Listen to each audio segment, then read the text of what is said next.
Welcome to పల్లవి సనాతన్. మనం చూస్తున్నాం రాష్ట్ర వ్యాప్తంగా ఒక అంశం మీద చర్చ జరుగుతూ ఉంది. షేక్ రియాజ్ అనే రౌడీ షీటర్ మీద ఎన్కౌంటర్ జరిగింది. కొద్దిసేపటి క్రితమే రౌడీ షీటర్ చనిపోవడం జరిగింది. అసలు రౌడీ షీటర్ మీద ఎన్కౌంటర్ చేయాల్సిన పరిస్థితి ఎందుకు వచ్చింది? ఆ రౌడీ షీటర్ ఎవరు? నిజామాబాద్లో ఏం జరుగుతోంది? ఒక్కసారి మనం ఈ కేసు వివరాలు లోపలికి వెళ్ళి చూసే ప్రయత్నం చేద్దాం.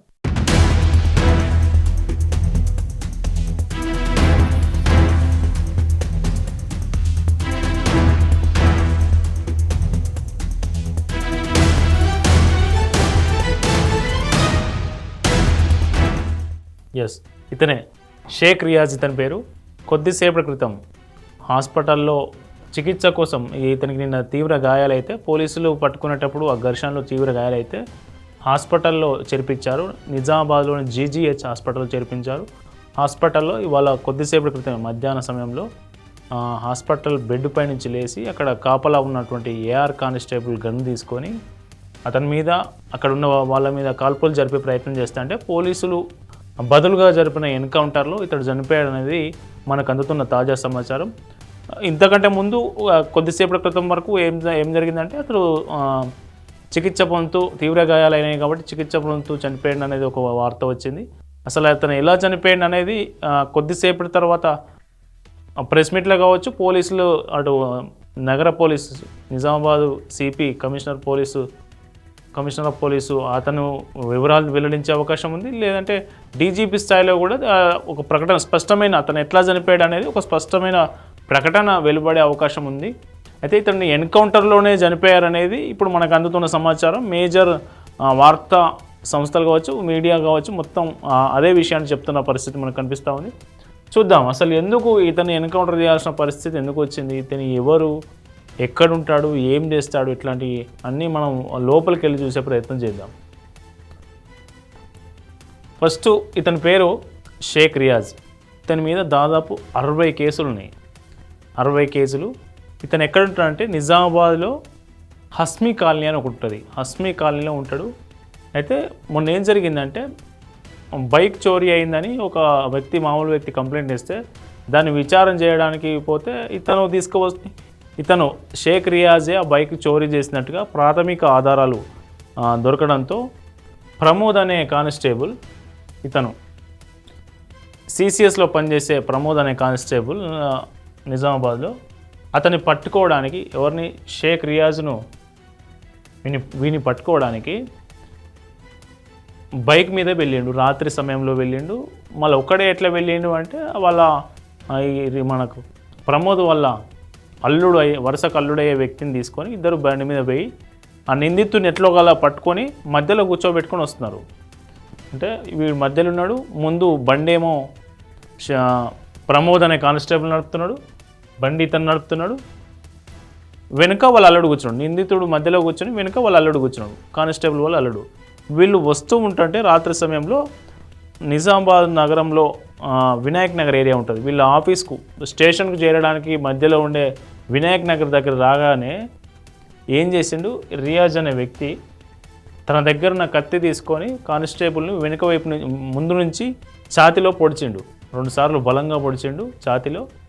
దీంతోనే ఆ రక్తస్రావం తీవ్రంగా జరిగి ఆ కానిస్టేబుల్ స్పృహ కోల్పోవడం జరిగింది. వెంటనే బండి కింద పడ్డది.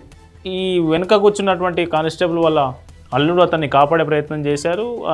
ఇతన్ని అడ్డుకునే ప్రయత్నం చేస్తుంటే అతని మీద కూడా దాడి చేసిండు. అదే సమయంలో ఎస్ఐ వచ్చారు. అక్కడికి ఎస్ఐ సమాచారం అందుకుని ఎస్ఐ వెంటనే అక్కడికి రాగానే ఎస్ఐ మీద కూడా దాడి చేసే ప్రయత్నం చేస్తూ ఉంటే ఈ షేక్ రియాజ్ అనే వ్యక్తిని కాపాడడానికి అదే హస్మీ కాలనీకి చెందిన ఈ షేక్ రియాజ్కి సంబంధించిన వ్యక్తులు బండి మీద వచ్చి ఇతన్ని తీసుకొని పరారయ్యారు.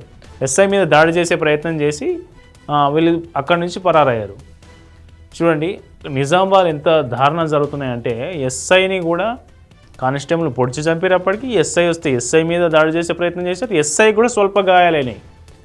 ఇంత దారుణంగా ఈ నిజామాబాద్లో జరుగుతున్న పరిస్థితి మనం చూడొచ్చు. ఆ ఇద్దరు వ్యక్తులు వీని తప్పించి 3 పరారైతే పోలీసులు ఏం చేశారు, ఎస్ఐ ఆల్రెడీ చనిపోయినాడు కాబట్టి ఆ పరిస్థితుల్లో పోలీసులు అప్పటికప్పుడు రియాక్ట్ కాలేదు. ఎస్ఐని హాస్పిటల్ తీసుకువెళ్ళే ప్రయత్నం చేశారు, కానీ అప్పటికే అతను చనిపోవడం జరిగింది. మొత్తానికి ఒక కానిస్టేబుల్ను నిందితుని తీసుకెళ్ళడానికి వెళ్ళినటువంటి ఒక కానిస్టేబుల్ను ఒక నిందుడు కత్తితో పొడిచి హత్య చేయడం అనేది రాష్ట్ర వ్యాప్తంగా సంచలనంగా మారింది. తెలంగాణ డీజీపీ స్థాయిలో ఈ కేసును సీరియస్గా తీసుకోవాల్సిన అవసరం ఏర్పడింది. ఎందుకంటే ఒక కానిస్టేబుల్ను నిందితుడు చంపడం అనేది రాష్ట్ర చరిత్రలో దాదాపు ఇట్లాంటి ఘటనలు ఏమి జరగలేదు, ఇప్పుడు జరిగింది. అయితే నిందితుడు రౌడీ షీట్ ఆల్రెడీ ఓపెన్ అయింది. నిందితుడి మీద 60కి పైగా కేసులు ఉన్నాయి. ఏం జరిగిందంటే అతను నిందితుడు పారిపోగానే పోలీసులు ఏం చేశారు, దాదాపు 5 నుంచి 6 బృందాలు స్పెషల్ టీములు ఏర్పాటు చేసి గాలింపు మొదలుపెట్టారు.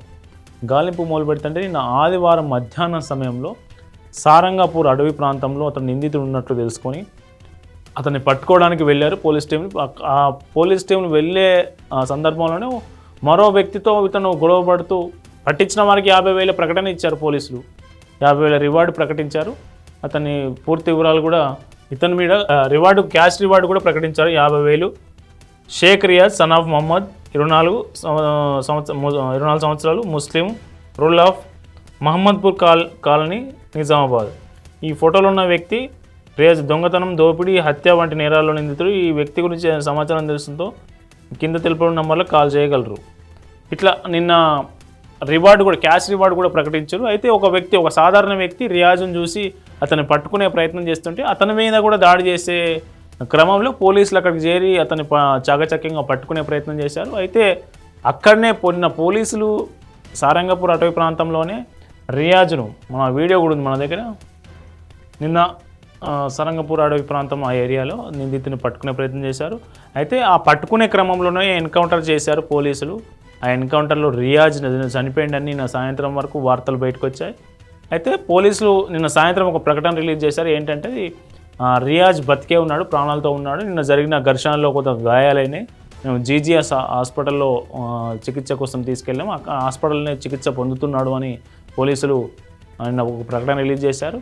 అయితే ఇవాళ ఉదయం కూడా కొన్ని టెస్టులు చేసాం. అతని వ్యక్తి హాస్పిటల్లోనే ఇంకా చికిత్స పొందుతున్నాడని చెప్పిన పోలీసులు కొద్దిసేపటి క్రితమే మధ్యాహ్నం తర్వాత అతను చనిపోయినట్టు చెప్తా ఉన్నారు.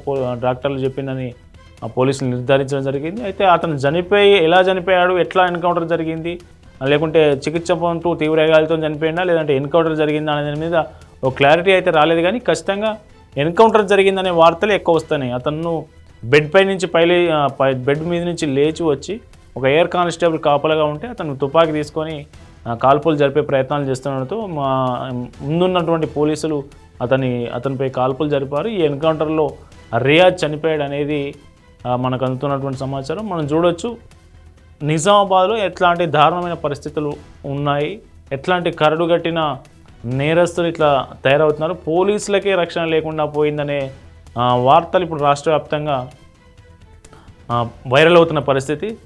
ఇతని ఎన్కౌంటర్ను చాలామంది తెలంగాణ వ్యాప్తంగా చాలామంది సమర్థిస్తున్నారు.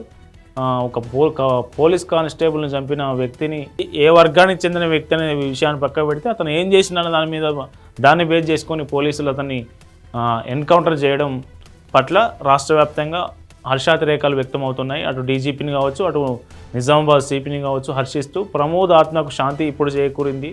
ఎవరైతే సిసిఎస్ కానిస్టేబుల్ చనిపోయారో ఈ నిందితుడు హత్య చేసిన క్రమంలో అతని ఆత్మకు ఇప్పుడు నిజమైన శాంతి చేకూరిందనే హర్షాతిరేకాలు, పోలీసుల పట్ల మంచి గౌరవాన్ని వ్యక్తపరుస్తూ సోషల్ మీడియాలో కావచ్చు, వాట్సాప్లో కావచ్చు పెద్ద ఎత్తున పోస్టులు పెడుతున్న వైన మనకు కనిపిస్తూ ఉన్నది.